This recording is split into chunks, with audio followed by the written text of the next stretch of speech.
Hello again, welcome to the Yorkshire Trench. I'm going to do a little bit more trench cooking today, and this one's based around the theme of what French soldiers had during the First World War. I've been asked by quite a few people, and to be really honest with you, I didn't know much about what the French had.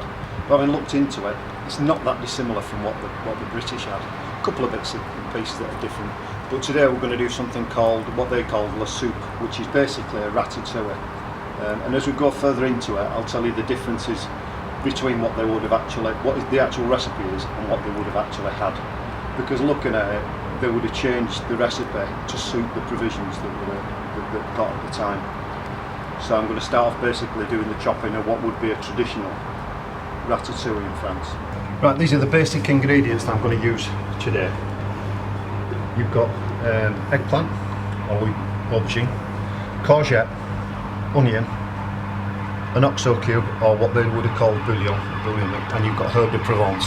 These are the basic ingredients of what the French call la soupe.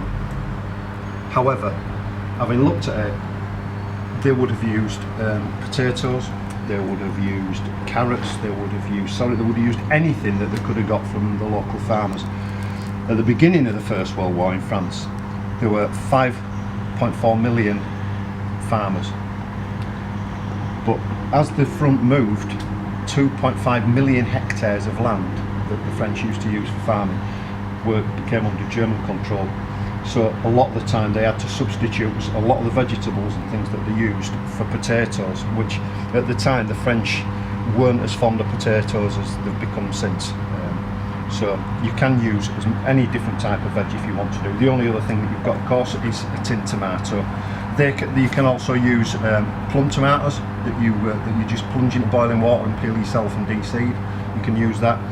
This particular recipe I'm using now, I've scaled it down just for one person. Normally they would have sort of done it for 6 because they would have done it in a platoon size or section size, 6-8 men or up to 32, depending on whether they've got somebody who's a reasonable chef or not. This I'm just going to use half of the aubergine, half of the courgette, half of the onion, and then a pinch of herb de Provence, and see what it's like, and just adjust the seasoning as we go on. So this is the first time I've done it, so let's have a go at it. So the first thing I'm going to do is do the eggplant. Now the actual recipe itself says to cut it into what they call rondelles, which is a full circle of the eggplant itself. I'm not going to do that. I'm going to do it. I would think that your ordinary infantryman would have done it, because he wants to get it done in the quickest time possible. There's a book called Poilu.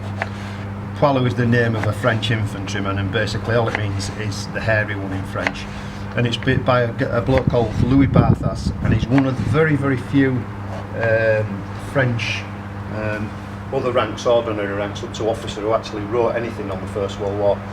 His diaries are fascinating, and if you read the book, it's probably one of the most poignant books I've ever read on the First World War. And it doesn't matter which side you come from, you can actually empathise with what he's saying. You can see that the Germans, the British, the French all sort of lived the same sort of a lifestyle. In fact, in a lot of ways, the French had it a little, quite hard, really. I won't say any harder than anybody else, but quite hard, particularly their rank structure. Their officers definitely were officers, and acted accordingly. Right, so now I'm doing the courgette. Again, I'm going to dice it. Apparently the American infantrymen, the doughboys that went to France, they actually loved French cuisine. They started off not, but they did end up loving it. And apparently they particularly like this. Also, the French ration was not that dissimilar to the British ration, in the fact that they got corned beef. They got 2 tins of corned beef, and the corned beef was branded Madagascar. And because of this, your Poilu used to call it monkey meat, because he associated Madagascar, Africa, and monkeys, even though he'd never seen Africa in his life. It was all made in Argentina. But the actual tins that they got were beef and carrot, boiled beef and carrot, and they used to call it bœuf poêlé, or boiled beef. and that's where the British get the name. We just transposed the name Poilu or Bully, as in boiled bully, and called it bully beef, which is where you get bully beef from. There's various other names, of course, like dog meat, and as I said, the French called it monkey meat. The problem with the First World War was actually getting the food to the front. It was actually more dangerous to take food to the front than it was actually to be a basic infantryman in the trench, because you had to get it there, to get it from where the rear kitchen was to there. That's why a lot of the times they came up with actually doing food at the front, because it was dangerous to get it from point A to point B. And at the beginning of the war, the French didn't have any sealed containers, so the poor old infantrymen that were given the task of taking the food had it in two cans. They called it death by Dixie because a lot of them just never made it, and whatever they did get was cold by the time it got there, if it got there. Basically, your Frenchman was lucky if he got a cup of coffee, a sandwich and a bit of stew or soup. So basically what I'm going to do is I've changed my recipe to add what I think that they would have done. Of course I've got my water on, because even though it's French, you just can't do without a cup of tea. So I'm going to saute all this together in a slightly larger pan than I normally use, and it should cook fairly quickly, because being courgette is fairly it's fairly full of water. I'm using a modern field tin opener because that's what I've got to hand, which is what they would have done. Whatever they'd got to hand, they would use. Same as the pots, and same as the mess tins. Whatever mess tin they'd got, they would have used. Whatever pot they'd got, they would have used.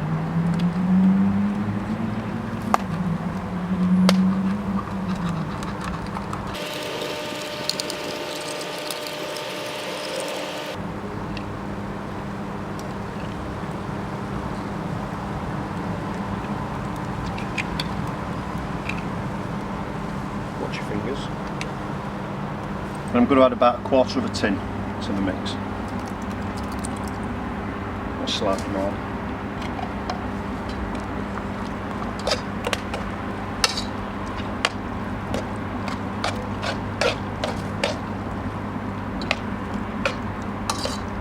The French had 3 different types of ration.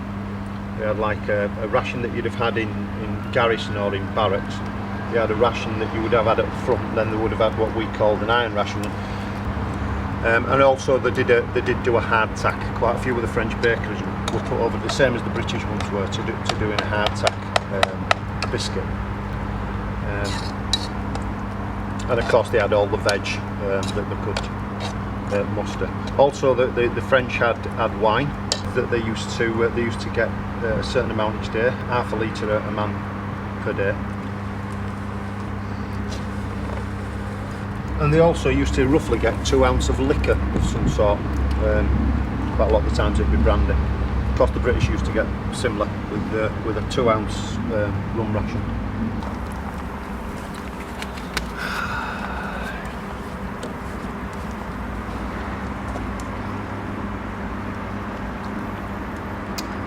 Beautiful. My ratatouille is now coming up.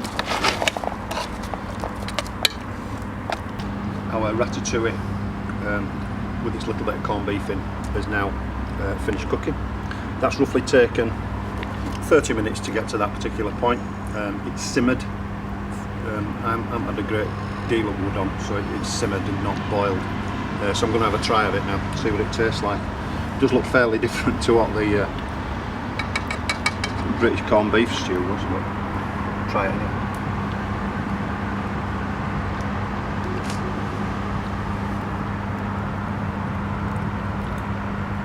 That is pretty outstanding actually.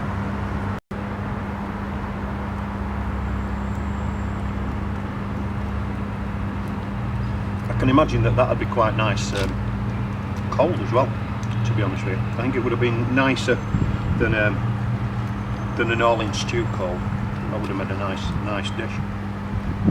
Like I said, they would have used whatever came to hand. The difference between this is the different types of herbs that are used, and also the fact that it's got quite a bit of tomato in it. Also, some of them, with some of the dishes that I have seen, some contain garlic and some don't. Obviously that would have depended whether or not they've got the supplies to. So once again, thanks very, very much for watching. Please don't forget to like, comment and subscribe. Our links are at the bottom of the page. This is my take on a classical French infantry World War I dish. Some of the recipes said it had garlic, some didn't. The choice really is yours. So thank you to everybody who has gone to Just Giving and taken the time out to put money into it. So I'll see you the next time. We'll try another infantry dish from another country next time. Thank you again.